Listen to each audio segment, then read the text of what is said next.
जय हिंद दोस्तों, स्वागत है आप सभी का आपके अपने YouTube चैनल जैकपुर पे। तो आज के इस वीडियो में हम लोग मैराथन क्लास ले रहे हैं आप लोगों के ऑब्जेक्टिव का। जी हाँ, एक ही वीडियो में PYQ हम लोग कंप्लीट करेंगे। प्रीवियस ईयर क्वेश्चन को देखेंगे 2025, 2024, 2023 और 2022 4 साल का PYQ हम लोग आज एक ही वीडियो में कंप्लीट करने वाले हैं।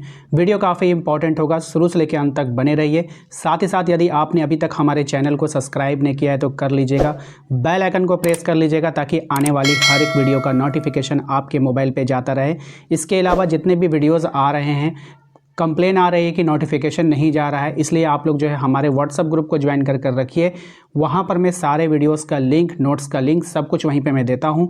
तो आप लोग व्हाट्सएप ग्रुप को ज्वाइन कर लीजिएगा। कैसे ज्वाइन कीजिएगा, कुछ नहीं करना है, आप इस नंबर को अपने मोबाइल पे सेव कीजिए व्हाट्सएप पे और एक मैसेज कीजिए, आपको लिंक मिलेगा, उस पर क्लिक करके आप ज्वाइन कर लेना। ठीक है, तो चलिए शुरू करते हैं और देखते हैं आज का पहला सवाल। इंग्लिश में भी क्वेश्चन आपको दिख रहा है, देखिए ध्यान से। पहले सवाल में आपसे क्या बोला है, मैं हिंदी वाला सवाल को पढ़ूंगा। कह रहा है इसमें भारतीय अर्थव्यवस्था किस प्रकार की अर्थव्यवस्था है।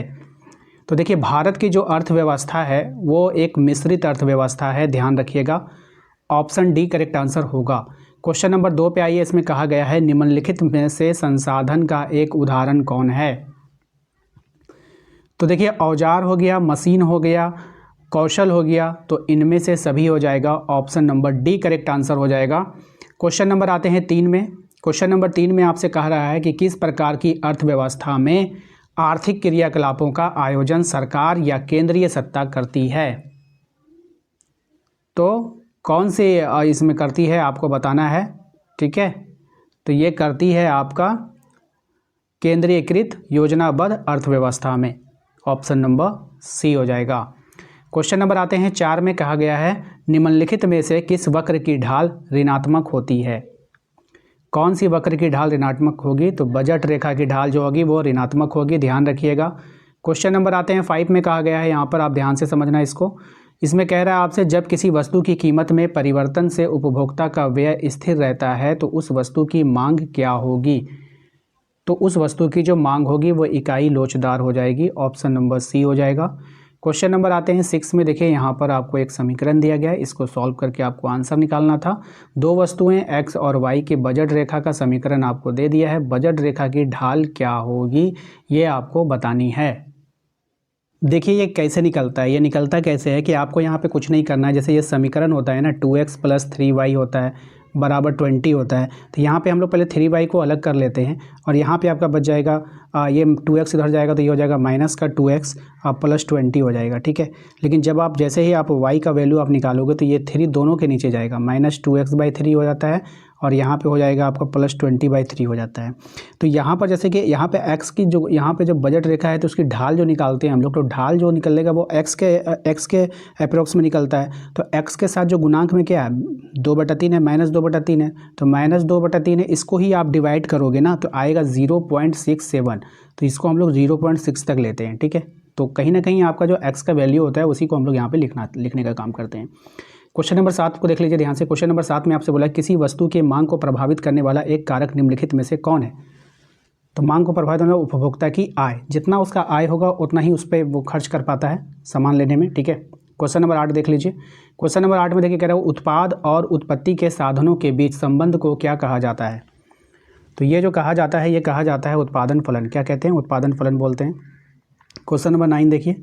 9 में आपसे कहा गया कि निम्नलिखित में से स्थिर लागत का एक उदाहरण कौन सा है। तो स्थिर लागत का यहाँ पे आपको उदाहरण बताना है, तो ये हो जाएगा मकान का किराया जो होता है वो स्थिर लागत में आएगा। ठीक है, क्वेश्चन नंबर 10 है आपका, ध्यान से देखिए। क्वेश्चन नंबर 10 में कह रहा है कि पैमाने के प्रतिफल किस प्रकार के उत्पादन की फलन की व्याख्या है।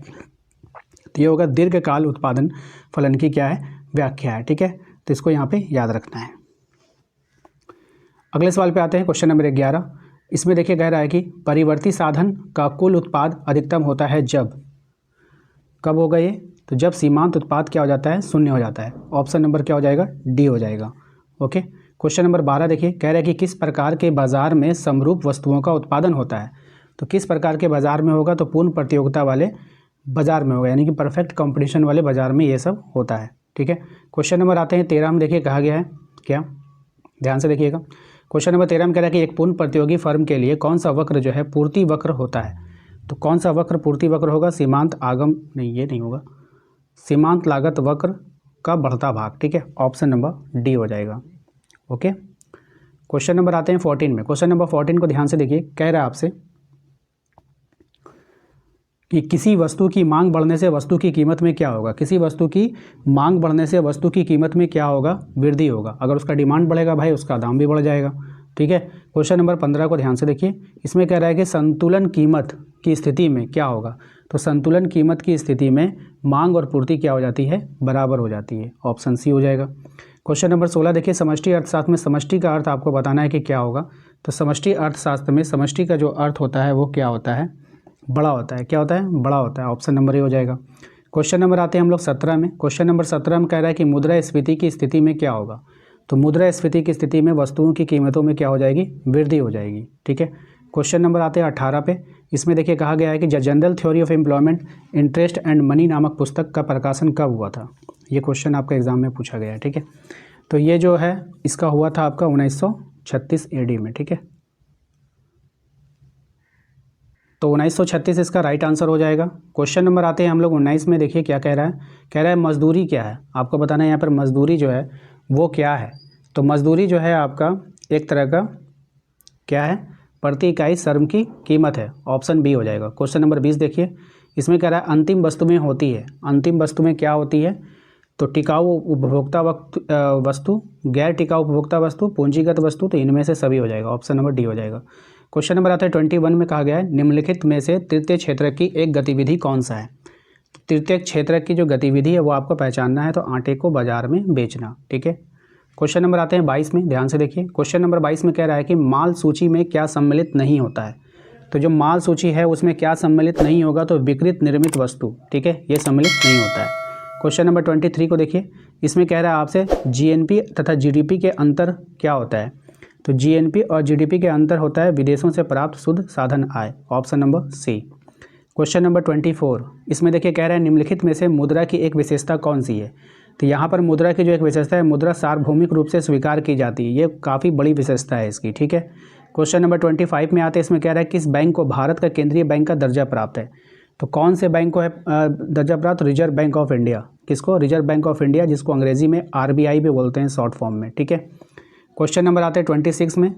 इसमें कह रहा है आपसे निम्न में से किस चर का मान 0 और 1 के बीच होता है। तो कौन से चर का मान होता है, उपभोग की सीमांत प्रवृत्ति का। ऑप्शन नंबर ए हो जाएगा। क्वेश्चन नंबर 27 कह रहा है कि यदि किसी अर्थव्यवस्था में उपभोग की कीमत प्रवृत्ति 0.6 है तो गुणांक का मान क्या होगा। ठीक है, गुणक का मान क्या होगा। देखिए इसका जो है ना एक फॉर्मूला होता है निकालने के लिए। जब कभी भी आपसे बोले गुणक का मान क्या होगा, तो इसको हम लोग किस फॉर्मूला से निकालते हैं वो आपको समझना बहुत ज़रूरी है। देखिए फॉर्मूला होता है K बराबर, नोट कर लीजिएगा, 1/1 - MPC। ठीक है, 1 - MPC ये फॉर्मूला होता है गुणक निकालने का। ठीक है भाई, ध्यान से समझना आप लोग। आप देखिए K बराबर 1/1 - MPC, इसको फिर आपको फॉर्मूला में बैठा लेना है। कैसे बैठाएंगे, तो ये हो जाएगा आपका 1, यहाँ पे होगा 1 - MPC का मान है 0.6 है ना। तो जब आप इसको सॉल्व करोगे तो ये कितना आ जाएगा, 1/0.4 आ जाएगा नीचे। ठीक है, और इसको जब पॉइंट आप उड़ाओगे तो ऊपर में जाएगा आपका 10। ठीक है, तो 10 को जब आप इसको डिवाइड करोगे तो 10 एकम 10 हो गया ना। अब इसको हम मिटाते हैं तो ऊपर 10 हो गया। तो 10 को जब आप डिवाइड करोगे 4 से तो कितना बार में जाएगा, ये 2.5 बार में जाएगा। तो ये कहाँ है आपका, ऑप्शन नंबर सी में है। ठीक है, थोड़ा सा मैथ का कैलकुलेशन है, उसको देख लीजिएगा। फॉर्मूला भी मैंने आपको बता दिया है, आप खुद से सॉल्व कीजिएगा, आ जाएगा आंसर। क्वेश्चन नंबर 28 देखिए ध्यान से। इसमें कह रहा है कि भारत में वित्तीय वर्ष की अवधि क्या होती है। देखिए ये क्वेश्चन ना आपका जो साइंस वाला जो एग्ज़ाम हुआ कॉमर्स वाले का, तो वहाँ पे पूछा था कि भारत में वित्तीय वर्ष कितना होता है, 1 साल का होता है, 6 महीने का होता है, 2 महीने का होता है। लेकिन आपके जो आर्ट्स वाले में क्या पूछा है, डेट पूछ लिया है। तो 1 अप्रैल से 31 मार्च। ठीक है, ऑप्शन नंबर सी हो जाएगा इसका। ठीक है, बात समझ में आई। तो क्वेश्चन एक ही पूछता है, घुमा घुमा के पूछता है, इधर से उधर से। तो सब कुछ आपको ध्यान में रखना है। क्वेश्चन नंबर 29 देख लीजिए। इसमें कह रहा है निम्नलिखित में से पूंजीगत व्यय का एक उदाहरण है। कौन पूंजीगत व्यय का उदाहरण है आपको बताना है। तो भूमि अधिग्रहण पर व्यय, ऑप्शन नंबर सी हो जाएगा। क्वेश्चन नंबर 30 पे आते हैं, ध्यान से देखिए। क्वेश्चन नंबर 30 क्या है, मुद्रा अवमूल्यन की स्थिति में क्या होगा। तो मुद्रा अवमूल्यन की स्थिति में विनिमय दर में क्या हो जाती है, वृद्धि हो जाती है। विनिमय दर में क्या हो जाती है, वृद्धि हो जाती है। तो अभी हम लोगों ने जो देखा 30 MCQ 2025 का हम लोगों ने कंप्लीट कर लिया। ठीक है, और इसके बाद मैं लगातार आप लोगों को 24 का भी करवा दूंगा इसी वीडियो में, 23 का भी करवाऊंगा, 22 का भी करवाऊंगा। ठीक है, तो ये मैंने आपको करवा दिया। अब चलिए नेक्स्ट आने से पहले मैं एक बात आपको बता देना चाहता हूँ कि आज ही मैंने जो भी बच्चों ने ई बुक लिया था इकोनॉमिक का, उसको मैंने सब्जेक्टिव का, इन 4 सालों का सब्जेक्टिव का भी मैंने उनको PYQ उपलब्ध करवा दिया है, ठीक है। तो आप लोग उससे प्रैक्टिस करिएगा। जिसने ई बुक लिया था उन्हीं को मैंने दिया है, ठीक है। हाँ, जिसका छूट गया है, अगर आपने हमारा ई बुक लिया है इकोनॉमिक का, तो आप हमसे संपर्क करके व्हाट्सअप पे मैसेज करके बोलिएगा भैया मैंने आपका ई बुक लिया है, ये देखिए ये सबूत है, और आप जो है हमें सब्जेक्टिव वाला दे दो, तो मैं आपको वहाँ पे व्हाट्सअप पे उपलब्ध करवा दूँगा। ओके, तो समझ में आ गया। तो ये हो गया। चलिए अब नेक्स्ट बढ़ते हैं आगे। चलिए अब जो हम लोग करेंगे 2023 का PYQ करेंगे। 25 का हमने कर लिया, 24 और 22 उसमें क्या हुआ है कि मुझे रियल पेपर ढंग का नहीं मिल रहा था। मतलब जैसे ये पेपर है ना, क्वालिटी में आपको दिख रहा है, क्वेश्चन इसका दिखता है, आप देखोगे तो इसका क्वेश्चन एकदम साफ़ है, क्लीन है, आपको समझ में आ रहा है। लेकिन 2024 वाला और 2022 वाला का मुझे पेपर थोड़ा धुंधला था, क्वेश्चन आपको दिखता नहीं, तो मैंने उसको टाइप करके रखा है, तो वो भी मैं आपको करवा दूंगा, ठीक है। तब टेंशन बिल्कुल भी ना लें, सब लगातार आपको मिलेगा। ये मैराथन वीडियोस मैं इसलिए लेकर आया हूँ कि एक ही वीडियोज़ में आपका 4 साल का PYQ कंप्लीट करवा दूँ, ताकि आपको इधर उधर भटकना ना पड़े, ठीक है। आइए, क्वेश्चन नंबर 1 में आपसे बोला है कि अर्थव्यवस्था की किस समस्या का संबंध उत्पादन की तकनीक से चयन से है। तो कौन सी? तो कैसे, हाउ टू प्रोड्यूस, कैसे उत्पादन करें, है ना, कैसे उत्पादन करें। ऑप्शन नंबर 3 इसका राइट आंसर होगा। क्वेश्चन नंबर 2 में देखिए कहा गया है कि कुल उपयोगिता अधिकतम होती है जब सीमांत उपयोगिता का मान क्या होता है? शून्य होता है। सीमांत उपयोगिता का मान शून्य होता है। क्वेश्चन नंबर आते हैं 3 में देखिए कह रहा है सामान्यता एक उदासीनता वक्र होगा। सामान्यता एक उदासीनता वक्र जो होगा मूल बिंदु की उत्तल की ओर होगा, ठीक है, देख लीजिएगा। क्वेश्चन नंबर 4 में आपसे कहा गया है कि सामान्यता एक मांग वक्र की ढाल होती है। कैसी होती है? तो पहले धनात्मक फिर ऋणात्मक, ठीक है, पहले positive then negative. Option number 3 हो जाएगा, ठीक है, ऑप्शन नंबर 3 ही होना चाहिए। नहीं, थोड़ा सा मिस्टेक हो रहा है, ये नहीं होगा, यही सही है, ठीक है, ऋणात्मक होगा। क्यों? कि मांग का नियम क्या कहता है? मांग का नियम बोलता है कि जब किसी वस्तु की कीमत बढ़ती है तो उसकी मांग घटती है ना, और कीमत घटती है तो मांग बढ़ती है। इसलिए मांग वक्र हमेशा बाएं से दाएं नीचे की ओर जाता है, ठीक है, यानी उसकी ढाल क्या हो जाती है? नीचे की ओर जा रहा है तो ढाल ऋणात्मक होती है। क्या होती है? ढाल ऋणात्मक होती है। तो सामान्यतः एक मांग वक्र की ढाल क्या हो जाएगी? ऋणात्मक हो जाएगी, ठीक है, तो ध्यान रखिएगा। क्वेश्चन नंबर आते हैं 5 में। क्वेश्चन नंबर 5 में देखिए कहा गया है आपसे कि एक सरल रेखा मांग वक्र के मध्य बिंदु पर मांग की कीमत लोच डैश होती है। तो मांग की कीमत लोच क्या होगी आपको बताना है, ठीक है। अब देखिए इस सवाल में क्या बोला है, एक सरल रेखा में मांग वक्र के मध्य बिंदु पर मांग की कीमत की लोच क्या होगी। देखिए मध्य बिंदु पर बोला है, तो हम यहाँ पे आपको पूरा क्लियर कर देते हैं कि जब कोई सीधी रेखा में एक स्ट्रेट लाइन में मांग वक्र ऊपर की ओर लोच 1 से अधिक होता है। क्या होता है? मांग वक्र ऊपर की ओर 1 से अधिक होता है, 1 से अधिक होता है, ठीक है, ध्यान रखिएगा, ध्यान से सुनिए। बोला नीचे की ओर क्या होता है? 1 से कम होता है, नीचे की ओर 1 से कम होता है, और मध्य बिंदु पर जो लोच होता है वो 1 होता है। मध्य बिंदु पर लोच क्या होगा? 1 होगा। मध्य बिंदु पर लोच क्या होगा? 1 होगा। इसलिए ऑप्शन नंबर 2 इसका राइट आंसर होगा, ठीक है, तो ध्यान रखिएगा। क्वेश्चन नंबर आते हैं 6 में कहा गया है आपसे निम्न में से किस वक्र का आकार उल्टा यू आकार का होता है। तो निम्न में से किस वक्र का आकार उल्टा यू आकार का होता है, ये आपको बतानी है। तो इसका राइट आंसर क्या होगा बताइए। तो मेरे हिसाब से इसका राइट आंसर देखिए, यहाँ पे मैंने थोड़ा सा कन्फ्यूजन लगा, ये ऑप्शन 4 होना चाहिए, औसत उत्पाद। क्योंकि अर्थशास्त्र में औसत उत्पाद का जो वक्र होता है पहले बढ़ता है फिर घटता है, इसलिए इसका आकार जो है उल्टा यू होता है, ठीक है, बात समझ में। जबकि औसत लागत और सीमांत लागत का वक्र सामान्यतः यू आकार का ही होता है, ठीक है। औसत स्थिर लागत है और सीमांत लागत, तो यहाँ पे औसत उत्पाद ही हम लोग आंसर करेंगे, तो इसका यही आंसर होगा, औसत उत्पाद। अब यहाँ पे कन्फ्यूज़न क्यों बना? कन्फ्यूजन इसलिए बना, ध्यान से सुनिएगा। एक होता है यू आकार का, एक होता है उल्टा यू आकार का, बात को समझिए। एक होता है यू आकार का, एक होता है उल्टा यू आकार का। लेकिन मैं आपको बता देना चाहता हूँ कि औसत लागत और सीमांत लागत का जो आकार होता है, वक्र का आकार होता है, वो यू आकार का होता है, ठीक है। तो ये दोनों तो होगा ही नहीं, क्योंकि यहाँ पर पूछा है उल्टा यू, तो उल्टा यू आपका औसत उत्पाद का होता है। क्यों होता है? जबकि इसलिए होता है क्योंकि इसका जो वक्र जो है पहले बढ़ता है फिर घटता है, इसलिए इसका आकार जो है उल्टा आकार का होता है, ठीक है, ध्यान रखिएगा। क्वेश्चन नंबर आता है 7 में, कह रहा है इसमें आपको जो है सॉल्व करके देना था, फॉर्मूला आपको सॉल्व करना था, ये हो जाएगा ऑप्शन नंबर ए हो जाएगा, ध्यान रखिएगा। क्वेश्चन नंबर 8 को देखिए, कह रहा है सीमांत लागत और औसत लागत एक दूसरे के बराबर होती है जब, सीमांत लागत और औसत लागत एक दूसरे के बराबर होगी जब, कब बराबर होगी ये आपको यहाँ पे बतानी है। तो सीमांत लागत और औसत लागत तब बराबर होगी जब औसत लागत न्यूनतम होती है, जब औसत लागत क्या होता है, न्यूनतम होता है, ठीक है, इस बात का ध्यान रखिएगा। कभी कभी इसका फॉर्मूला भी पूछ लेता है आपसे, तो फार्मूला बेस्ड भी इसका बना करके पूछ लेता है, इस तरह से MC बराबर AC कर देता है और फिर ऐसे डिनोट करेगा, फिर AC लिख देगा आपका न्यूनतम, ठीक है, इस तरह से बनाता है, तो ध्यान रखिएगा। क्वेश्चन नंबर 9 में आपको कहेगा निम्नलिखित में से कौन सा वक्र उत्पाद अक्ष के समानांतर होता है, तो कौन सा वक्र उत्पाद अक्ष के समानांतर होगा आपको बताना है, ठीक है। तो इसका राइट आंसर हो जाएगा कुल स्थिर लागत, ऑप्शन नंबर ए इसका सही जवाब है। क्वेश्चन नंबर आते हैं 10 में, कह रहा है कि पूर्ण प्रतियोगिता वाले बाजार में किस प्रकार की वस्तु का उत्पादन होता है, तो पूर्ण प्रतियोगिता वाले बाजार में समरूप वस्तु का जो है वो उत्पादन होता है, ऑप्शन नंबर 3 हो जाएगा, ठीक है। आइए अगले सवाल पे आते हैं। इसमें कहा गया है आपसे कि अन्य बातें समान रहने पर किसी वस्तु की कीमत में 5% की वृद्धि होने से उस वस्तु की पूर्ति में 6% बढ़ जाती है। वस्तु की पूर्ति की कीमत, देखिए वस्तु की कीमत जो वृद्धि होती है उसको नीचे रखते हैं और जो परिवर्तन मूल्य होता है, वस्तु की पूर्ति की मात्रा में जो परिवर्तन होता है उसको ऊपर रखते हैं। तो इसका फॉर्मूला हम लोग वैसे बैठाते हैं, देखिए इस तरह से फॉर्मूला होता है इसका, मैं आपको बता दूं, इस तरह का बनाने के लिए कुछ नहीं करना है। ES बराबर इसका फॉर्मूला होता है प्रतिशत में, यहाँ पे परिवर्तन पूर्ति यहाँ पे ऊपर में था, लिख लीजिए आप लोग, और नीचे आपका हो जाएगा प्रतिशत में परिवर्तन कीमत। तो यानी यहाँ पे हो जाएगा आपका 6/5, इसको जब आप भाग दोगे तो 1.2 आ जाएगा, ऑप्शन नंबर 3 इसका राइट आंसर हो जाएगा। यही फार्मूला है, इसी तरीके से आपको बनाना है एग्जाम में भी। क्वेश्चन नंबर आते हैं हम लोग 12 में, कह रहा है कि अल्पकाल में एक पूर्ण प्रतियोगिता फर्म को हानि होगी जब क्या, कब हानि होगी, जब, फॉर्मूला से बता कब होगा, जब MR जो है वो छोटा हो जाएगा MC से, क्या MC बड़ा हो गया है ना, ध्यान दीजिएगा। क्वेश्चन नंबर आते हैं 13 में, देखिए कहा गया है कि यदि किसी वस्तु की बाजार मांग तथा बाजार पूर्ति क्रमशः D और S है तो बाजार संतुलन को निम्न में से किस स्थिति से दर्शाया जा सकता है, तो कौन सी स्थिति से दर्शा सकते हैं, तो D बराबर S से इसको दर्शा सकते हैं, ठीक है, किससे दर्शा सकते हैं, D बराबर S से दर्शा सकते हैं। क्वेश्चन नंबर आते हैं 14 में, देखिए ध्यान से क्या कह रहा है, पूर्ति अधिक की स्थिति में किसी वस्तु की कीमत में डैश होने पर प्रवृत्ति क्या होगी।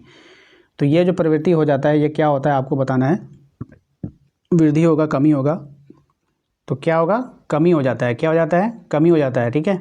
आइए अगले सवाल पे आते हैं। हमारा अगला सवाल है कि फर्मों के मुक्त प्रवेश तथा निकास की स्थिति में बाजार की कीमत सदैव डैश के बराबर होती है। तो बाजार की जो कीमत होती है वो सदैव किसके बराबर होती है वो आपको बतानी है, बताइए। तो इसका जवाब हो जाएगा फर्मों में मुक्त प्रवेश तथा निकास की स्थिति में बाजार की कीमत सदैव किसके बराबर होगी, तो इसका राइट आंसर होना चाहिए न्यूनतम औसत लागत, ठीक है, तो इसको आप लोग देख लीजिएगा। क्वेश्चन नंबर आते हैं 16 में, इसमें कह रहा है उच्च निर्धारित कीमत से बाजार में डैश की स्थिति उत्पन्न होती है, कौन सी स्थिति उत्पन्न होगी ये आपको बतानी है। तो यहाँ पर हो जाएगा आपका मांग आधिक्य, ठीक है, ध्यान रखिएगा। क्वेश्चन नंबर 17 में कह रहा है एकाधिकार फर्मों की संख्या कितनी होगी, सिंपल है, एक ही होगी, ठीक है।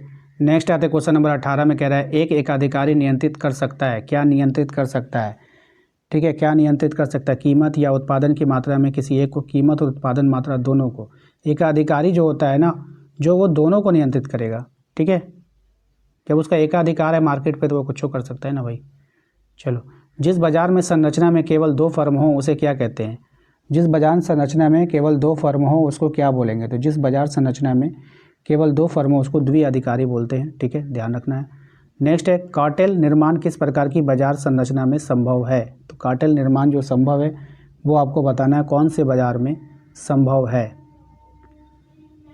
देखिए इसको पहले समझिए आप लोग, कार्टेल निर्माण किस प्रकार की संरचना है, तो कार्टेल निर्माण जो होगा ये द्विअधिकारी होना चाहिए आंसर, ठीक है। क्यों होना चाहिए कि कार्टेल तब बनता है जब कुछ फर्म मिलकर कीमत और उत्पादन को नियंत्रित करते हैं, ठीक है, और यह स्थिति अल्पाधिकार में यानी कि बनता है, किस में बनता है, अल्पाधिकार में बनता है, जिसको हम लोग दिए गए विकल्प को जितना भी ऑप्शन है आपका, तो यहाँ पे जो है सबसे सटीक आंसर अगर बैठ रहा है तो द्विअधिकारी में ही बैठेगा, ठीक है, तो द्विअधिकार में बैठेगा, ध्यान रखिएगा। क्वेश्चन नंबर 21 देखिए, और इसमें कह रहा है the general theory of employment interest and money नामक पुस्तक का लेखक कौन है, तो इसका पुस्तक का लेखक का नाम बताना है आपका J.M. केन्स, ठीक है, याद रखिएगा, ऑप्शन 3। 22 देख लीजिए ध्यान से। 22 में कह रहा है जीडीपी और एनपी में क्या संबंध है, ये आपको बताना है। तो इसका संबंध है आपका, क्या संबंध है ये बताना है आपको, ठीक है। जीडीपी एंड एनडीपी में क्या संबंध है, तो इसका संबंध है आपका ये वाला 3 नंबर जो है ऑप्शन आपका इसका सही हो जाएगा। देखिए सूत्र क्या होता है ना, पहले आप लोग को सूत्र आप लोग को याद होना चाहिए। ये सब जो घुमा घुमा के क्वेश्चन पूछता है ना कहीं सूत्र पे डिपेंड है। सूत्र होता है आपका एनडीपी बराबर होता है आपका जीडीपी और माइनस मूल्य ह्रास।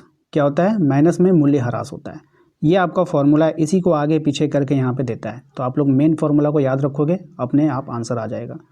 निम्न में से किस वस्तु के निर्माण में गेहूं एक मध्यवर्ती वस्तु है, आपको बताना है। तो गेहूं एक मध्यवर्ती वस्तु होगा किस में, तो देखिए चपाती हो गया, बिस्कुट हो गया, ब्रेड हो गया, तो इनमें से सभी हो जाएगा आंसर, ठीक है। नेक्स्ट सवाल बोल रहा है किस वर्ष में जीडीपी की गणना में निम्न में से किस पद को शामिल नहीं किया जाएगा, यानी कि कौन से पद को जो है जीडीपी की गणना में शामिल नहीं, तो प्रयुक्त कार्य या बिक्री मूल्य को हम लोग शामिल नहीं करेंगे। क्वेश्चन नंबर 25 में देखिए कह रहा है निम्नलिखित में से किस विधि से जीडीपी की गणना की जा सकती है, तो कौन सी, मूल्य वृद्धि से, आय वृद्धि से, व्यय वृद्धि से, तो इनमें से सभी हो जाएगा, ठीक है ना। जीडीपी की गणना हम लोग कौन सी विधि से कर सकते हैं, सॉरी ध्यान से देखना है पहले। मूल्य वृद्धि है, आय वृद्धि है और व्यय वृद्धि है, बिल्कुल सही, ठीक है, तीनों से हो सकता है। चलिए सभी हो जाएगा। नेक्स्ट सवाल पे आते हैं। हमारा अगला सवाल ये कह रहा है सन 2016 में दिए गए विमुद्रीकरण के मूल्य में से कौन से नोट प्रचलन से बाहर कर दिए गए थे, तो कौन से नोट को प्रचलन से बाहर किया गया था, बताना है 2016 में। तो 2016 में 500 और 1000 के नोट को बाहर किया गया था। क्वेश्चन नंबर आते हैं 2027 में। इसमें कह रहा है आपसे वस्तु विनिर्माण प्रणाली एक दोष निम्न में से कौन सा है, तो वस्तु विनिर्माण प्रणाली का एक दोष जो है आप लोगों का है आवश्यकता के दोहरे संयोग का अभाव, option number 2। Next question number 28 पे आते हैं। क्वेश्चन नंबर 28 में देखिए कह रहा है कि भारत का केंद्रीय बैंक निम्न में से कौन है, तो भारत का जो केंद्रीय बैंक है सबको पता है भारतीय रिजर्व बैंक है, ठीक है। क्वेश्चन नंबर 29 को देखिए ध्यान से। इसमें कह रहा है निम्न में से किस परिस्थिति में मुद्रा की पूर्ति में कमी हो सकती है, कौन सी परिस्थिति में मुद्रा की पूर्ति में कमी हो सकती है आपको बताना है। तो टोटल में बैंक दर में कमी, नगद आरक्षित अनुपात, सीआरआर में वृद्धि, आरबीआई के द्वारा प्रतिभूतियों का क्रय, तो इनमें से सभी हो जाएगा, ठीक है। अगले सवाल पे आते हैं। हमारा अगला सवाल ध्यान से देखिएगा, इसमें आपसे क्या बोला है। सबसे पहले इसको समझिए आप कि ये है क्या, ठीक है। देखिए एक फार्मूला होता है, ध्यान से समझिएगा। एक फार्मूला होता है उपभोग फलन में, C बराबर होता है A प्लस बी वाई। क्या होता है, A प्लस बी वाई। अच्छा A क्या होता है, A के बारे में समझना होगा आपको। A का मतलब होता है स्वामित्व उपभोग, ये जो लिखा है ना यही A है। A बराबर होता है स्वामित्व उपभोग, लिखिए कॉपी में लिखिए आप लोग, A बराबर स्वामित्व उपभोग, ठीक है, लिख लिए। अब देखिए अब बी वाई क्या होता है, बी वाई होता है प्रेरित उपभोग। क्या होता है, लिखिए लिखिए कॉपी में लिखिए, मेरे पास स्क्रीन में छोटा जगह है हम नहीं लिख पा रहे हैं, आप लोग लिखिए कॉपी में, नहीं लिखिएगा तो फिर दिक्कत हो जाएगा। बी वाई क्या होता है, प्रेरित उपभोग, ठीक है। तो आपसे एग्जाम में क्या पूछा है, आपसे बोला है बताइए सी बराबर इतना हमें स्वात उपभोग क्या है, तो स्वात उपभोग का मतलब हो गया हमें ए का वैल्यू बताना है। हमें किसका वैल्यू बताना है, ए का वैल्यू बताना है ना। ए मतलब हमने क्या बताया, स्वायत्त उपभोग, तो ए का वैल्यू कितना हो गया 100, कितना हो गया 100। तो इसका राइट आंसर क्या हो जाएगा बताइए, ए बराबर क्या हो जाएगा 100, ए बराबर क्या हो जाएगा 100 हो गया, ठीक है। अगर हमसे एग्जाम में ये पूछता है कि बताइए प्रेरित उपभोग क्या है, तो हमें किसका वैल्यू बताना था, बी वाई का वैल्यू बताना था, ठीक है, बी वाई का वैल्यू बताना था। तो जैसा पूछेगा आपको वैसा आंसर करना है, तो इस बात का आप ध्यान रखना। आइए कह रहा है एमपीसी के मान में संबंध निम्न में से कौन सा कथन जो है वो सही है, आपको बतानी है। तो कौन सा कथन जो है वो सही है ये बताना है। देखिए इसका जो राइट आंसर बनेगा वो ऑप्शन 3 बनेगा। अब आपसे एमपीसी का मान के संबंध में निम्न में से कौन सा कथन सही है, तो एमपीसी का जो वैल्यू होता है वो हमेशा 0 से 1 के बीच में होता है। तो देखिए यहाँ पर जो आपको दिखा रहा है या तो 0 से बराबर होगा या तो 0 से छोटा होगा। ये एमपीसी क्या होगा, 0 से छोटा है, ठीक है। 0 और 1 के बीच, सॉरी 0 और 1 के बीच, 0 से छोटा नहीं होना चाहिए। तो 0 ये क्या डिनोट करता है, इस तरह बोला बड़ा, तो यानी ये 0 से बड़ा हो गया, और ये डिनोट करता है 1 से छोटा, ठीक है। या तो 1 के बराबर या तो 1 के छोटा, तो 0 और 1 के बीच में होता है। तो यही वाला समीकरण जो है बैठ रहा है, ऑप्शन नंबर 3 हो जाएगा, ठीक है। तो कहीं पर भी आप देखोगे तो आपसे एमपीसी का जो वैल्यू होता है वो इस तरह से होता है, ठीक है। तो यहाँ पर आप देखोगे एमपीसी ये वाला तो आंसर होगा नहीं, क्योंकि ये 1 से छोटा हो गया, 0 और 1 के बीच में होना चाहिए, ठीक है। अब यहाँ के क्या हो रहा है, यहाँ पे देखिएगा तो क्या हो रहा है, ये 0 से भी छोटा हो गया। 0 क्या बड़ा दिखा रहा है, 0 को बड़ा दिखा रहा है, एमपीसी को छोटा दिखा रहा है, तो ये तो होगा नहीं, ठीक है भाई। आइए क्वेश्चन नंबर आते हैं 32 में। कह रहा है कि यदि किसी अर्थव्यवस्था में एमपीसी का मान इतना है तो एमपीसी का मान 0.4 है, तो एमपीसी का मान क्या होगा। MPS का मान क्या होगा, ठीक है, ये पूछा है। देखिए वैसे तो इसका राइट आंसर क्या हो जाएगा, ऑप्शन नंबर 2 होगा, 0.6 आएगा इसका आंसर, ठीक है। और ये बोल क्या रहा है, तो देखिए एक फॉर्मूला होता है, फॉर्मूला क्या होता है, MPC अब प्लस MPS, ये मिला करके 1 होता है, ठीक है। तो आपसे किसका वैल्यू पूछा है, MPS का वैल्यू पूछा है, इस वाले का वैल्यू पूछा है ना भाई, इस वाले का ना वैल्यू पूछा है। तो जब आप MPC का मान क्या रखोगे, 0.4, यहाँ पे 0.4 रखोगे, इसका वैल्यू निकालोगे तो ये उधर जाके घटेगा, तो यानी 1 माइनस 0.4 हो जाएगा। और जब इसको आप घटाओगे तो ये आ जाएगा 0.6 आ जाएगा। बात समझ में आई, सिंपल है, आसान है, फॉर्मूला याद होना चाहिए तभी बनेगा, वरना न्यूमेरिकल बनने वाला नहीं है, ठीक है। एग्जाम में ये नहीं होगा, ये होगा आंसर, ठीक है, ध्यान रखिएगा। क्वेश्चन, नेक्स्ट क्वेश्चन कह रहा है कि यदि अर्थव्यवस्था में MPS में वृद्धि हो तो कुल बचत में क्या होगा। MPS में वृद्धि हो तो कुल बचत में क्या होगा वो आपको बताना है। तो ठीक है, तो इसमें आपका राइट आंसर हो जाएगा, वो हो जाएगा आपका हमेशा वृद्धि होगी, क्या हो जाएगा, हमेशा वृद्धि होगी। नेक्स्ट आते हैं क्वेश्चन नंबर 34 में, देखिए कह रहा है कि भारत में वित्तीय वर्ष की जो काल अवधि होती है वो क्या होता है, ठीक है। तो वित्तीय वर्ष का 1 अप्रैल से 31 मार्च तक जो है आप लोगों का चलता है, ध्यान रखिएगा। नेक्स्ट आता है आपके निम्न में से कौन सा प्रत्यक्ष कर का एक उदाहरण है, प्रत्यक्ष कर का उदाहरण है, आपको बताना है। तो इसका जो राइट आंसर हो जाएगा वो हो जाएगा आपका निगम कर, ऑप्शन नंबर 3 हो जाएगा। अगला सवाल 36 में देखिए कह रहा है राजस्व घाटा क्या होता है। तो राजस्व घाटा जो होता है, राजस्व व्यय और राजस्व प्राप्ति के अंतर को राजस्व घाटा बोलते हैं, ध्यान रखिएगा। नेक्स्ट 37 में देखिए कह रहा है कि निम्न में से किस प्रकार की वस्तु का उपभोग प्रतिद्वंद्विता में नहीं होती है, किस प्रकार की वस्तु में प्रतिद्वंद्विता नहीं होती है, आपको बताना है। सवालों को समझना होगा ध्यान से। कह रहा है कि कौन सा ऐसा वस्तु है जिसका उपभोग प्रतिद्वंद्विता नहीं होता है, यानी कि कंपटीशन नहीं होता है उनके बीच में। देखिए इंग्लिश में देखते हैं समझ में, हिंदी थोड़ा टफ होता है भाई। Consumption, in which types of goods there no revelry in the consumption, यानी कि उसके यूज़ में ना, उसका जब हम यूज़ करेंगे तो कोई भी हमारा मतलब भेदभाव नहीं होगा, हमारा कंपटीशन उसके बीच। सार्वजनिक वस्तुओं में, सार्वजनिक में मैं सड़क का उदाहरण कर लूँ, अगर मैं सड़क पर चल गया तो क्या आपके सड़क में कोई कमी आ गई, कोई कंपटीशन है, हम भी चलेंगे आप भी चलिए, हमारे सारे पड़ोसी चलेंगे, पूरे मोहल्ले वाले चलेंगे, उससे क्या फ़र्क पड़ता है। तो सार्वजनिक वस्तु इसका यहाँ पे राइट आंसर हो जाएगा। क्वेश्चन नंबर आते हैं हम लोग 38 पे कह रहा है विश्व बैंक की स्थापना किस वर्ष हुई थी, आपको बताना है। विश्व बैंक की जो स्थापना हुई थी कब हुई थी, 1944 में, ठीक है, ध्यान रखिएगा। नेक्स्ट आता है 39 में, आपसे कह रहा है कि जब किसी देश की विदेशी विनिमय दर का निर्धारण बाजार शक्तियों के द्वारा होता है तो इस प्रकार की विनिमय दर को क्या बोलते हैं। तो इस प्रकार की विनिमय दर को क्या बोलते हैं, आपको बतानी है। तो इस प्रकार का जो विनिमय दर होता है वो तैरती विनिमय दर होता है, तैरती विनिमय दर होता है, ठीक है, तो इसको ध्यान में रखिएगा। चलिए आगे बढ़े। नेक्स्ट सवाल है आपका निम्नलिखित में से भुगतान संतुलन के चालू खाते का एक घटक कौन सा है। चालू खाते का एक घटक आपको बताना है कि कौन सा है।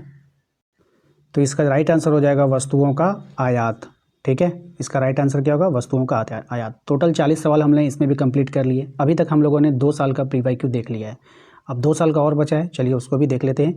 चैनल पे जो लोग पहली बार आए प्लीज़ सब्सक्राइब कर लीजिएगा, घंटी वाले आइकन को जरूर प्रेस कीजिएगा। साथ ही साथ वीडियो को अगर आपने अभी तक लाइक नहीं किया तो प्लीज़ लाइक कर दीजिएगा। इस मैराथन के लिए मैंने ज़्यादा नहीं, कम से कम 500 लाइक का टारगेट रखे हैं, तो उम्मीद करते हैं कि आप लोग हमारी मेहनत को स्वीकार कीजिएगा और 500 लाइक का टारगेट पूरा कर दीजिएगा। मुझे हर एक व्यूज़ पे हर एक लाइक चाहिए भाई, ठीक है। अगर आप लोग यहाँ तक पहुँचे हो तो बिल्कुल आप सीरियस हो, तभी आप आज अभी इतना देर तक टिके हुए हमारे वीडियोस में, एग्ज़ाम को लेकर सीरियस हो, तो प्लीज़ लाइक कर दीजिएगा। 500 लाइक का टारगेट है, पूरा कर दीजिए इसको। अब आइए हम लोग जो करेंगे PYQ 2024, क्योंकि अभी हमने आप लोगों को दिखाया था 2025 दिखा दिया है, 2023 दिखा दिया है, अब 2024 बचा हुआ है, 2022 बचा हुआ है, तो 2024 वाला को देखेंगे। मैंने आपको बताया था कि इसका मैंने टाइप इसलिए करवाया क्योंकि इसके जो पेपर में क्वेश्चन दिख नहीं रहे थे, थोड़ा धुंधला धुंधला, मतलब होता है ना, कोई लोग PDF बनाते हैं तो अच्छा से नहीं बनाते हैं, तो वही प्रॉब्लम हो गई थी, तो मैंने इसको टाइप ही करवा दिया। लेकिन ये PYQ ही है, आप चाहो तो अपने कन्फर्म कर सकते हो, ठीक है। तो चलिए स्टार्ट करते हैं। अब देखते हैं पहला सवाल। सबसे पहले सवाल में देखिए आपसे बोला गया था कि बताइए किसने कहा कि अर्थशास्त्र जो है वो धन का विज्ञान है। अर्थशास्त्र धन का विज्ञान, ये किसने कहा था, ये क्या था, एडम स्मिथ ने। किसने कहा था, एडम स्मिथ। थोड़ा सा अब स्पीड बढ़ाएंगे अपना, ठीक है। व्यष्टि अर्थशास्त्र जो है आपका ध्यान रखना है, व्यष्टि अर्थशास्त्र में सम्मिलित है, कौन सम्मिलित है आपको बताना है। तो व्यष्टि अर्थशास्त्र में सम्मिलित होगा व्यक्ति की इकाई, छोटी इकाई, व्यक्तिगत मूल्य निर्धारण, तो इनमें से सभी हो जाएगा, ऑप्शन नंबर डी।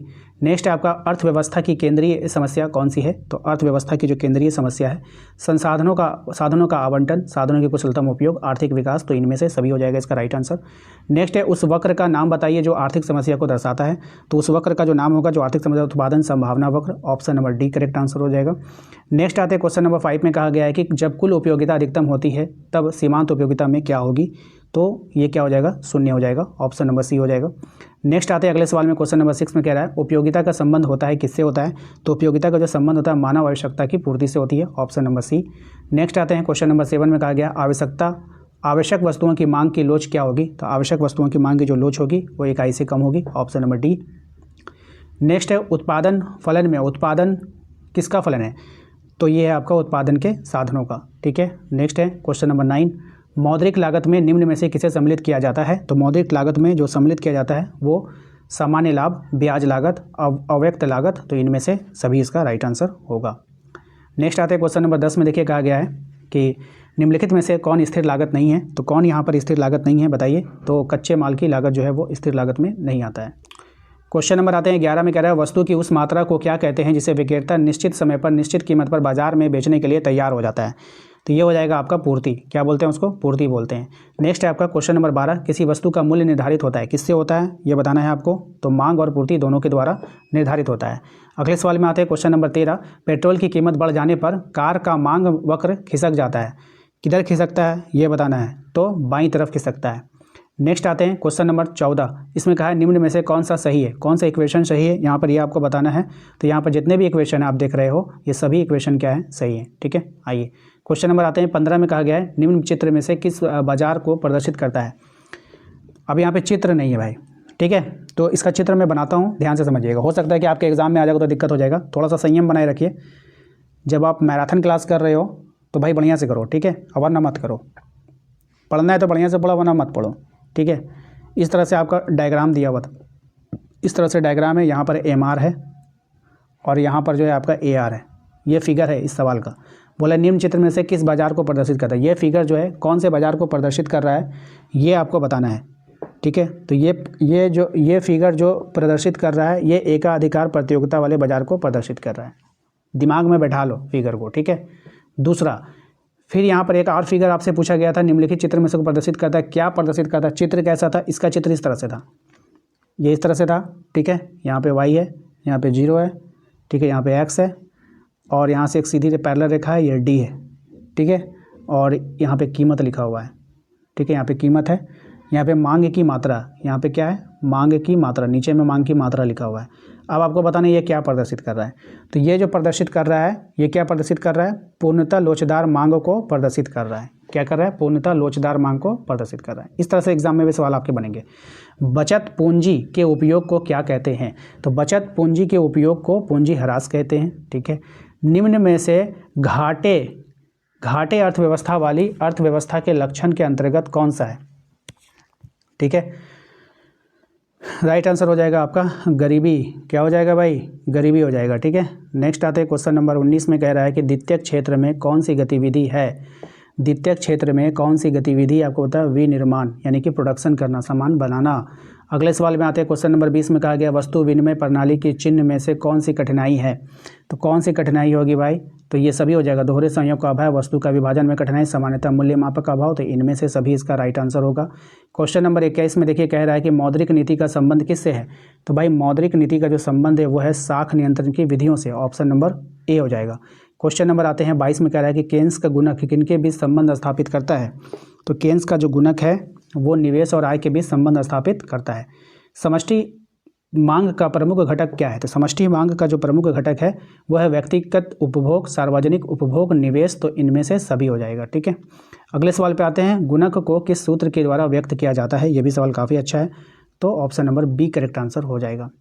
नेक्स्ट है आपका, यदि MPC 0.5 प्रारंभिक निवेश 100 करोड़ है तो अर्थव्यवस्था में कुल आय में क्या वृद्धि होगी, ये आपको बतानी है। देखिए इसको भी बनाया जाता है फॉर्मूला के आधार पे, कैसे बनाते हैं हम लोग, इसका आंसर ऐसे 200 करोड़ होगा, ठीक है, लेकिन बनता कैसे है ये आपको समझना पड़ेगा ना। सब बनता है ये, देखिए मल्टीप्लायर जो हम निकालते हैं हम लोग, गुणांक जो निकालते हैं, क्या निकालते हैं, गुणांक, तो गुणांक निकालने का एक फॉर्मूला होता है, क्या होता है, 1 माइनस MPC, क्या होता है, 1/1 माइनस MPC। तो अब जब इसको आप बनाओगे तो ये क्या हो जाएगा, 1/1 माइनस 0.5 हो जाएगा। इसको जब आप सॉल्व करोगे तो ये 0.5 हो जाएगा ना, 1/1 माइनस 0.5, तो मल्टीप्लाई में हम लोग क्या लिख सकते हैं, इसको 1/0.5 ही लेकर चलेंगे, ठीक है। ये तो 1 खत्म हो जाएगा ना, अगर हम इसको बाहर लेंगे तो 1/0.5 0.5 ही वैल्यू रह जाएगा, इधर वाला वैल्यू रह जाएगा। तो 1/0.5 जब इसको आप सॉल्व करोगे तो क्या हो जाएगा, पॉइंट ऊपर जाएगा तो 10 बनाएगा, 5 दूना 10, 2 आ गया। लेकिन ये करोड़ में है तो 2 करोड़ 200 करोड़ हो जाएगा, 100 करोड़ का वैल्यू है ना, तो 200 करोड़ हो जाएगा। ठीक है, तो इसको ध्यान में रखना आप लोग। 2 गुना 100 करोड़ करोगे 200 करोड़ होगा भाई। ठीक है, स्फीति मांग को ठीक करने के लिए कौन से उपाय हैं? स्फीति मांग को ठीक करने के लिए जो उपाय हैं ये आपको बतानी है। ये हो जाएगा आपका राजकोषीय उपाय, मौद्रिक उपाय। ठीक है, तो ए और बी दोनों हो जाएगा इसका।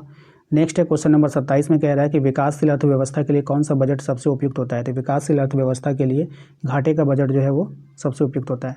क्वेश्चन नंबर आते हैं 28 में कह रहा है कि ऐसे व्यय जो सरकार के लिए किसी परिसंपत्ति का सृजन नहीं करते हैं क्या कहलाते हैं? तो ऐसे व्यय को हम लोग कहते हैं राजस्व व्यय। क्या बोलते हैं? राजस्व व्यय बोलते हैं। क्वेश्चन नंबर 29 में देखिए कह रहा है कि बजट में हो सकता है, क्या हो सकता है भाई? तो राजस्व घाटा, मौद्रिक घाटा, प्राथमिक घाटा, तो इनमें से सभी हो सकता है। नेक्स्ट है व्यापार संतुलन क्या है? व्यापार संतुलन क्या है? तो दृश्य मदों का निर्यात माइनस दृश्य मदों का आयात। Option number A correct answer होगा। ठीक है, ये सभी PYQ है, ध्यान रखिएगा। अभी तक आपने हमारे वीडियो को लाइक नहीं किया तो कर दीजिएगा। 500 लाइक का टारगेट रखें, उम्मीद करते हैं आप लोग आज के आज ही इसको पूरा करोगे। चलिए, अब जो बचा हुआ है आप लोगों का PYQ 2022 बचा हुआ है, तो चलिए शुरू करते हैं। देखते हैं क्या है। हमारा पहला सवाल कह रहा है अर्थशास्त्र का जनक कौन है? तो अर्थशास्त्र का जो जनक है वो है आपका एडम स्मिथ, सबको पता है।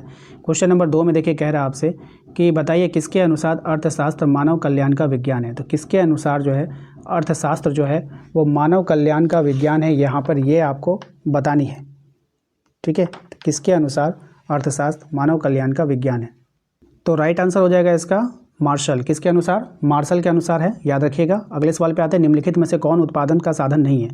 कौन इसमें उत्पादन का साधन नहीं है वो आपको बताना है। तो कौन नहीं है? तो मुद्रा उत्पादन के साधन में नहीं आता है, भूमि, श्रम और पूंजी आता है। ठीक है, ये सवाल आपके एग्जाम में आया हुआ है, साइंस वालों का पूछा है ये वाला सवाल। नेक्स्ट आते हैं, नेक्स्ट सवाल है आपका अर्थव्यवस्था की केंद्रीय समस्या कौन सी है? तो अर्थव्यवस्था की जो केंद्रीय समस्या है वो है आपका साधनों का आवंटन। ठीक है, नेक्स्ट आपका है किस प्रकार की अर्थव्यवस्था में कीमत तंत्र के आधार पर निर्णय लिए जाते हैं? तो कौन सी अर्थव्यवस्था में कीमत तंत्र के आधार पर निर्णय लिए जाते हैं? तो पूंजीवादी अर्थव्यवस्था में कीमत तंत्र के आधार पर निर्णय लिए जाते हैं। अगले सवाल है उस वक्र का नाम बताइए जो आर्थिक समस्या को दर्शाता है। तो वो वक्र आपका कौन सा होगा जो आर्थिक समस्या को दर्शाएगा? तो उत्पादन संभावना वक्र। ऑप्शन नंबर 4 हो जाएगा। नेक्स्ट क्वेश्चन नंबर 7 में कह रहा है कि गोसेन का प्रथम नियम कौन सा है? तो गोसेन का प्रथम नियम सीमांत उपयोगिता के ह्रास का नियम। ऑप्शन नंबर 2 हो जाएगा। अगले सवाल पे है जब कुल उपयोगिता अधिकतम होती है तब सीमांत उपयोगिता क्या होगा? तो ये क्या हो जाती है? उस समय शून्य हो जाती है। क्या हो जाएगा? उस समय शून्य हो जाएगा। अगले सवाल पे आते हैं, क्वेश्चन नंबर 9 में कह रहा है कि कीमत या बजट रेखा की ढाल कैसी होगी? तो कीमत या बजट रेखा की जो ढाल होगी वो प्लस PX/PY होगा। ठीक है, ध्यान रखिएगा। नेक्स्ट आते हैं क्वेश्चन नंबर 10 में कह रहा है उपयोगिता का क्रमवाचक सिद्धांत किसने दिया है? तो उपयोगिता का क्रमवाचक सिद्धांत दिया है मार्शल ने। Option number A correct answer होगा। नेक्स्ट आते हैं अगले सवाल में कहा गया है कि सीमांत उपयोगिता के ह्रास के नियम का प्रतिपादक क्या है? तो ये है आपका एक गोसेन। क्या हो जाएगा? गोसेन। देखिए, मैं चाहता ना इस क्लास को मैं लाइव ले सकता था और लाइव लेकर के आपका 2 से 3 घंटा समय बर्बाद होता। तो लाइव में क्या होता है ना कि आप उसको दोबारा नहीं देख सकोगे, कमेंट पढ़ना पड़ता है, इसका नाम उसका नाम लूँगा, आप लोग का ये मूड ख़राब हो जाएगा। तो एग्ज़ाम समय में आप लाइव अगर देख रहे हो तो अपना समय बर्बाद कर रहे हो। मेरा ये मानना है भाई। अब आप लोग का क्या मानना है वो आप लोग कमेंट करके बताना कि लाइव से अच्छा रिकॉर्डेड लग रहा है कि रिकॉर्डेड से अच्छा लाइव लगता है। लाइव को आप 2 बार 3 बार नहीं देख सकते हो, लेकिन रिकॉर्डेड को आप रिवीजन के लिए 2 से 3 बार देख सकते हो, स्पीडोमीटर लगा करके देख सकते हो भाई। ठीक है, आइए क्वेश्चन नंबर आते हैं 12 में। कह रहा है कि मांग वक्र की सामान्यतः ढाल कैसी होती है? तो मांग वक्र की जो सामान्यतः ढाल होगी वो बाएं से दाएं नीचे की ओर होगी। ठीक है, नेक्स्ट आते हैं क्वेश्चन नंबर 13 में। कह रहा है आपसे मांग फलन को किस समीकरण के द्वारा व्यक्त किया जाता है? तो मांग फलन को जो व्यक्त किया जाता है वो DF = FPX के द्वारा व्यक्त किया जाता है। क्वेश्चन नंबर 14 है आपका मूल्य वृद्धि से गिफिन वस्तुएं की मांग क्या होगी? तो वो घट जाती है। ठीक है, नेक्स्ट है मांग की कमी के क्या कारण है? तो मांग की कमी के कारण आपको बताना है क्या हो जाएगा? आय में कमी, क्रेताओं की संख्या में कमी, उपभोक्ता की रुचि में कमी। तो इनमें से सभी हो जाएगा। ऑप्शन नंबर डी हो जाएगा। क्वेश्चन नंबर आते हैं हम लोग 16 में। कह रहा है कि मांग की लोच क्या है? मांग की लोच क्या है? तो गुणात्मक होगा, मात्रात्मक होगा। तो ए और बी दोनों हो जाएगा, यानी कि ऑप्शन नंबर 3 हो जाएगा। क्वेश्चन नंबर आते हैं 17 में। देखिए कह रहा है विलासिता वस्तुओं की मांग कैसी होगी? तो विलासिता वस्तुओं की जो मांग होती है वो लोचदार होती है। ठीक है, नेक्स्ट आते हैं क्वेश्चन नंबर 18 में। कहा गया है कि आवश्यक वस्तुओं की मांग की लोच कैसी होगी? तो आवश्यक वस्तुओं की जो मांग की लोच होगी वो शून्य होगी। कैसा हो जाएगा? शून्य हो जाएगा। क्वेश्चन नंबर 19 पे आते हैं। कह रहा है उत्पादन फलन को व्यक्त करता है। कौन सा फॉर्मूला उत्पादन फलन को व्यक्त करेगा? तो ऑप्शन नंबर बी। ठीक है, ध्यान रखिएगा। नेक्स्ट आते हैं क्वेश्चन नंबर 20 में। कहा गया है निम्न में से कौन उत्पादन का साधन नहीं है? कौन उत्पादन का साधन नहीं है? तो मुद्रा नहीं है। ठीक है, देखिए 2 बार क्वेश्चन आ गया एक ही साल में। अगले सवाल में कह रहा है कि परिवर्तनशील अनुपात का नियम संबंधित है, किससे अनुपात संबंधित है? अल्पकाल एवं दीर्घकाल दोनों से संबंधित है। ऑप्शन नंबर 3 हो जाएगा। नेक्स्ट है आपका उत्पादन में वृद्धि के साथ साथ कुल लागत एवं कुल स्थिर लागत का अंतर आपको बताना है, क्या हो जाएगा? तो बढ़ता है। क्या होता है? बढ़ता है। क्वेश्चन नंबर आता है 23 में, देखिए कह रहा है कि निम्न में से कौन सही है? फॉर्मूला आपको बताना है कौन सा सही फॉर्मूला है, तो ऑप्शन नंबर 1 हो जाएगा। नेक्स्ट आते हैं अगले सवाल में, कह रहा है कि उत्पादन की कीमत 5 इकाई औसत स्थिर लागत 20 रुपये, उत्पादन 5 इकाई औसत परिवर्तित लागत 40 रुपये है, तो 5 इकाई औसत लागत कितनी होगी आपको ये बताना है। ठीक है, ये जो स्क्रीन पर बनने पर रहा, ठीक है, तो आप लोग इसको देख लेना। जैसे मैं इसका सही आंसर बता देता हूँ, ये 60 रुपये आएगा इसका। ठीक है, देख लीजिएगा, स्क्रीन पर नहीं बन सकता, अगर बनने का रहता तो मैं आप लोग को बता देता। ठीक है, नेक्स्ट आते हैं क्वेश्चन नंबर 25 में, कह रहा है कि फर्म का लाभ निम्नलिखित में से किस शर्त को पूरा करने पर अधिकतम होगा, तो ये हो जाएगा आपका ऑप्शन नंबर 3। ठीक है, 1 और B दोनों हो जाएगा। ओके, नेक्स्ट पूर्ण प्रतियोगिता में क्या होता है, तो पूर्ण प्रतियोगिता में होता है आपका AR बराबर MR हो जाता है। नेक्स्ट आते हैं अगले सवाल में, कह रहा है कि किस बाजार में AR X के समांतर होता है, तो ये हो जाएगा आपका पूर्ण प्रतियोगिता वाले बाजार में। क्वेश्चन नंबर 28 का देखिए आंसर क्या होगा, कह रहा है आपसे फर्म की अंतिम संतुलन दशा क्या होगी, तो फर्म की अंतिम संतुलन दशा जो होता है वो 1 नंबर भी होगा, MC और MR के ऊपर काटता है, MC और MR के नीचे भी काटता है, तो 1 और 2 दोनों हो जाएगा, यानी कि 3 ऑप्शन हो जाएगा।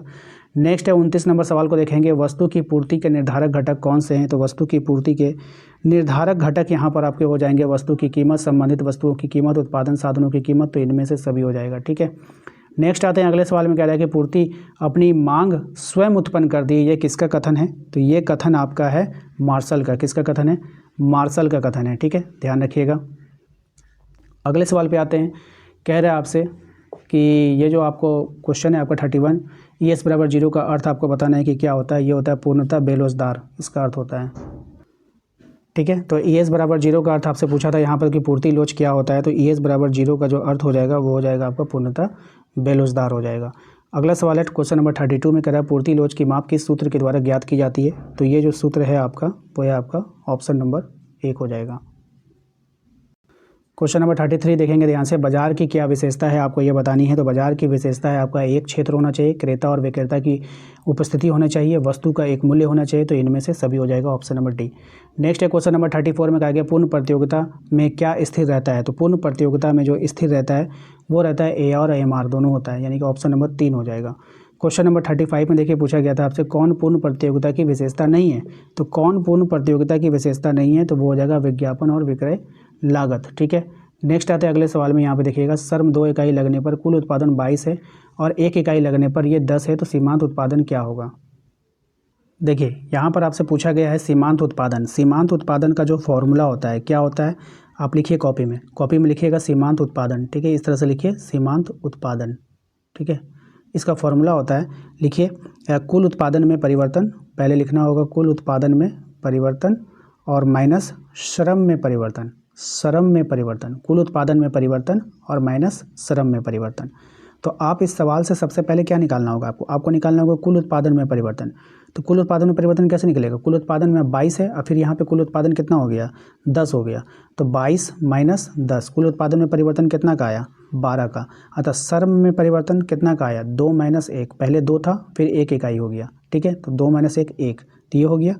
अब हमको निकालना कैसे था, फॉर्मूला क्या था हमारा सीमांत उत्पादन निकालने के लिए, ये फॉर्मूला था कुल उत्पादन में परिवर्तन बटा श्रम उत्पादन में परिवर्तन, कुल उत्पादन में परिवर्तन बटा श्रम उत्पादन में परिवर्तन, तो 12/1, 12/1 का मतलब होता है 12। ठीक है, तो ये कहाँ पे मिलेगा आपको, ऑप्शन नंबर 2 में मिल जाएगा। ठीक है, आइए क्वेश्चन नंबर 37 में देखिए कह रहा है एक वित्त मंत्री वैसी वस्तुओं पर कर की दर में वृद्धि कर सकता है जिसकी मांग की कीमत लोच क्या हो सकती है, तो मांग की जिसकी कीमत लोच क्या होगी बताइए, 1 से जिसकी कीमत लोच अधिक होगी। ठीक है, नेक्स्ट है मार्शल के अनुसार उपयोगिता की मांग इकाई क्या है, तो मार्शल के अनुसार उपयोगिता की मांग इकाई क्या है, यूटिल्स। ठीक है, ध्यान रखिएगा। नेक्स्ट है क्वेश्चन नंबर 39, किसी वस्तु की पूर्ति की मात्रा और उसकी कीमत के बीच किस प्रकार का संबंध पाया जाता है, तो वस्तु की मात्रा और कीमत के बीच प्रत्यक्ष संबंध पाया जाता है ना, कैसा संबंध पाया जाता है, प्रत्यक्ष संबंध पाया जाता है। नेक्स्ट 40 नंबर सवाल है आपका, किसी वस्तु की मानवीय आवश्यकताओं को संतुष्ट करने की क्षमता है, किसकी है, उपयोगिता, क्या हो जाएगा उपयोगिता, किसी वस्तु की मानवीय आवश्यकताओं को संतुष्ट करने की क्षमता किस में होती है, उपयोगिता में होती है, ऑप्शन नंबर 2 हो जाएगा। तो आशा करते हैं कि आप लोगों को आज का ये वीडियो पसंद आएगा। वीडियो अच्छा लगा है तो प्लीज़ लाइक करना है। लाइक का टारगेट हमने रखा है 500 लाइक का, उसको जरूर पूरा कर दीजिएगा। सब्जेक्टिव के लिए मैंने आप लोगों को पहले ही बता दिया कि सब्जेक्टिव आपको कहाँ से मिल जाएगा, वहाँ से जाकर आप लोग सब्जेक्टिव ले लीजिएगा या मैसेज करके कि हाँ हमने ई बुक लिया है, हमें सब्जेक्टिव दे दीजिए, तो मैं आप लोग को उपलब्ध करवा दूँगा, ठीक है। लेकिन ई बुक लिया होगा तब, जिसने लिया है वही मैसेज कीजिएगा।